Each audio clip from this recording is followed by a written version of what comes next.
नमस्कार, सुस्वागतम, वेलकम, अभिनंदन। आज लोहड़ी तो है, मैंने उसकी कहानी आपको सुनाई, लेकिन इसके साथ आज एकादशी भी है।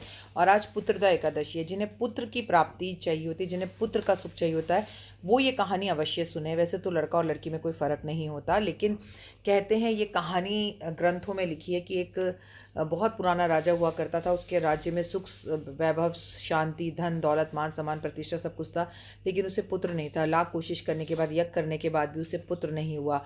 वो बड़ा उदास और परेशान रहता, बड़ी प्रयत्न करता, पर उसे पुत्र की प्राप्ति नहीं होती। एक दिन उसने सोचा मैं अपनी जान दे देता हूँ।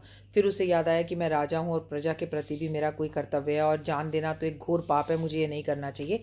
ये सोचकर वो अपना घोड़ा लेकर जंगल में चलता चला गया। वो चिड़ियाओं को उड़ता हुआ देख रहा, मेंढक को उछलते हुए देख रहा, वन में पक्षियों को टहलते हुए देख रहा, पेड़ों को देखते हुए बहुत आगे निकल गया। बहुत आगे जाके देखा, उसने उसे प्यास लगी। वो पूरा दिन से भूखा प्यासा था। उसने देखा कि एक आश्रम है।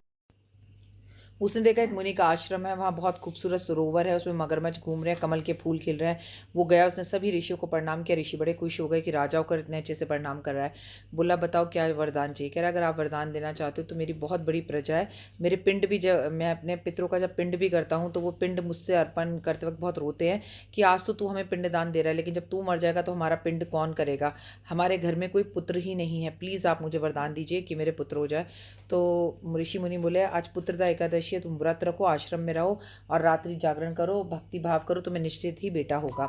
और उसने ऐसा ही किया। और ऋषियों ने उसे एक फल दिया, उसने अपनी पत्नी को ले जाकर दिया, पत्नी ने खाया, कुछ समय बाद उसे पुत्र हो गया। भगवान की कृपा से श्री कृष्ण भगवान ने कहा है कि जो भी, मतलब एकादशी के महात्म्य में जो भी इस कहानी को सुनता है, सुनाता है, या पढ़ता है, पढ़ाता है और बताता है, दिखलाता है, उसे स्वर्ग की प्राप्ति अवश्य होती है। इसलिए आज ये कहानी ज़रूर सुनिए और कमेंट्स में जय माता दी लिखिए। जय।